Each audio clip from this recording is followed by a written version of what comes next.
Hello friends, you all are welcome again. Dear friends, आज हम लोग इंग्लिश लिटरेचर के एक बहुत ही इम्पोर्टेंट टर्म के बारे में पढ़ेंगे जिसका नाम है हैमरसिया। डियर फ्रेंड्स, हैमरसिया एक ऐसा टर्म है जिसके बिना कोई भी ट्रेजेडी अधूरा है। किसी भी ट्रेजेडी के बारे में हम लोग बिना हैमरसिया के बात नहीं कर सकते हैं। तो हम लोग जानेंगे कि ये हैमरसिया क्या होता है। Hamartia is a personal error in a protagonist personality that brings about his tragic downfall in a tragedy। अर्थात हैमरसिया जो है किसी भी हीरो के, किसी भी प्रोटोगनिस्ट के, उसके पर्सनालिटी में एक प्रकार का ट्रेजिक डाउनफॉल होता है, यानी कि उसके व्यक्तित्व में एक ऐसी कमी होती है जिसके कारण उस हीरो का दुखद अंत होता है। This defect in hero's personality is also known as tragic flaw. Hamartia को हम लोग ट्रेजिक फ्लॉ के नाम से भी जानते हैं। Aristotle used the word hamartia in his poetics, whereas it is taken as a mistake और एरर इन जजमेंट। इसको एरर इन जजमेंट भी हम लोग कहते हैं। एरर इन जजमेंट या ट्रेजिक फ्लॉ या हैमरसिया, ये तीनों टर्म जो हैं मोर और लेस ये इक्वल ही माने जाते हैं। और इस टर्म को सबसे पहले एरिस्टोटल ने यूज किया था अपने बुक पोएटिक्स में। The term envelopes wrong doings which may be accidental और डेलिबरेट। ये जो है एक प्रकार का रॉन्ग डूइंग होता है, यानी कि गलत कार्य होता है जिसको या तो ट्रेजेडी का हीरो अचानक करता है, एक्सीडेंटल करता है या जानबूझकर करता है, और जिसके कारण ही क्या होता है, उसके व्यक्तित्व का पतन हो जाता है। One of the classic hamartia example is where a hero wants to achieve something, but while doing so, he commits an intentional or accidental error and he ends up achieving exactly the opposite with disastrous results। यानी कि classic Greek literature में भी हम लोग देखते हैं इसका example कि जहां पे कोई हीरो जो है वो चाहता है किसी चीज को प्राप्त करना, लेकिन जस्ट इसका अपोजिट होता है। क्यों? उसके हैमरसिया के कारण, उसके इस एरर के कारण उसके जीवन में जो होता है, जो चाहता है, उसका अपोजिट होता है। Such a downfall is often marked by a reversal of fortune। ये क्या होता है? रिवर्सल ऑफ फॉर्च्यून, यानी भाग्य के विपरीत कार्य होता है।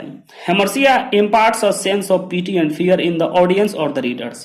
हाँ, इंपॉर्टेंट टर्म यह है कि हैमरसिया जो है पाठकों के या ऑडियंस के दिल और दिमाग में क्या करता है कि पीटी और फियर को भर देता है। यानी कि राइटर जब ये इस चीज का टर्म का यूज करता है तो ऐसा लगता है पाठकों को या ऑडियंस को कि ये घटना मेरे साथ न हो जाए, इसलिए उनके अंदर पीटी और फियर दोनों चीजें आ जाती हैं। The audience identifies with the tragic hero as like them his character is a mixture of good and bad qualities. यानी कि ऑडियंस जानते हैं कि हीरो की ही तरह उनका भी जीवन क्या है, बैड और गुड क्वालिटीज का मिक्सचर है। They feel PT for the reversal of Fortune that he undergoes.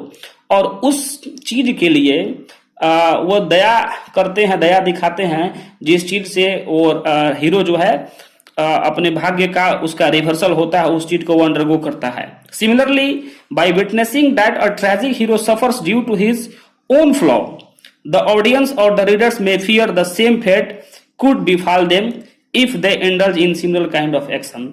और ये राइटर सोचते हैं, पाठक सोचते हैं और ऑडियंस सोचते हैं कि जो घटना उस हीरो के साथ हुई है वो घटना मेरे साथ ना हो जाए, इसलिए वो डर जाते हैं। Therefore, हैमरसिया may be employed for a moral purpose to encourage people to improve their characters। ये एक प्रकार का मोरल लेसन भी देता है कि लोग इससे डरते हैं, लोग इस चीज को फॉलो करते हैं कि जो कार्य उस पर्टिकुलर हीरो ने किया उस ट्रेजेडी में, वैसा अगर हम भी करते हैं तो मेरे साथ भी ऐसे ही घटना होती है। तो इस प्रकार ये मोरल लेसन देता है। बाय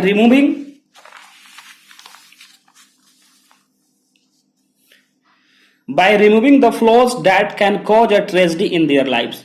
और यही फ्लॉ जो है पाठकों के साथ भी अगर ऐसी घटित होती है तो उनके भी कैरेक्टर का डाउनफॉल हो जाएगा। Among the hamartia examples in literature, one of the best can be found in Christopher Marlowe's Doctor Faustus. सबसे बढ़िया एग्जांपल हम लोग देखते हैं डॉक्टर फॉस्टस का। The tragic flaw of Doctor Faustus is his vaulting ambition. Doctor Faustus का जो ambition था और वोल्टिंग था, अति महत्वाकांक्षी था, और यही अति महत्वाकांक्षीपन जो है उसके विनाश का कारण बनता है। डॉक्टर फॉस्टस को जब आप पढ़ेंगे तो वो पाएंगे कि that he imparts his soul to Lucifer for 24 years, he barters away his soul.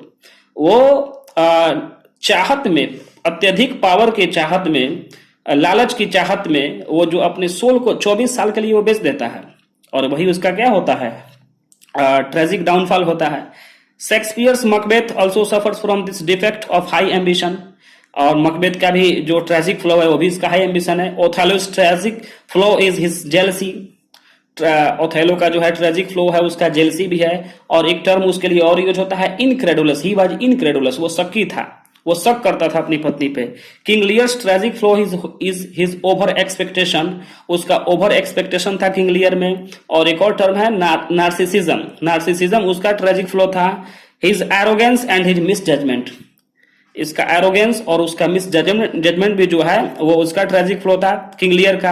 Hamlet's tragic flaw is his inability to decide to be और not to be, that means वो इनडिसिसिवनेस उसका था ट्रेजिक फ्लो हैमलेट का। Hamlet जो है किसी भी चीज को पूरा करने के लिए उसके पास जो है डिसीजन मेकिंग नहीं है। He was on the horns of dilemma, क्या करें और क्या नहीं करें वो इसके समझ से बाहर था। उसको हिंदी में एक शब्द होता है कीम कर्तव्य विमुढ़, वही उसका जो ट्रेजिक फ्लो था। In Sophocles Greek tragedy Oedipus Rex, King Oedipus suffers from hubris or excessive pride. Because of it, he meets his tragic doom. जब आप सोफोक्लिस के ओडिपस रेक्स को पढ़ेंगे तो देखेंगे कि ओडिपस किंग जो रहता है उसका ट्रेजिक फ्लो जो रहता है उसका ह्यूब्रिस रहता है, एक्सेसिव प्राइड, अत्यधिक घमंड उसमें रहता है। वही उसी प्राइड के कारण वो क्या होता है, अपने पिताजी का हत्या करता है और अननोइंगली, बिना जाने समझे वो अपनी माताजी से शादी करता है और उसी के कारण उसका पतन होता है। ये हो गया tragic flow. Thank you friends, thank you very much. मिलते हैं नेक्स्ट वीडियो में। मेरे चैनल को सब्सक्राइब करें, लाइक करें और शेयर करें। Thank you very much.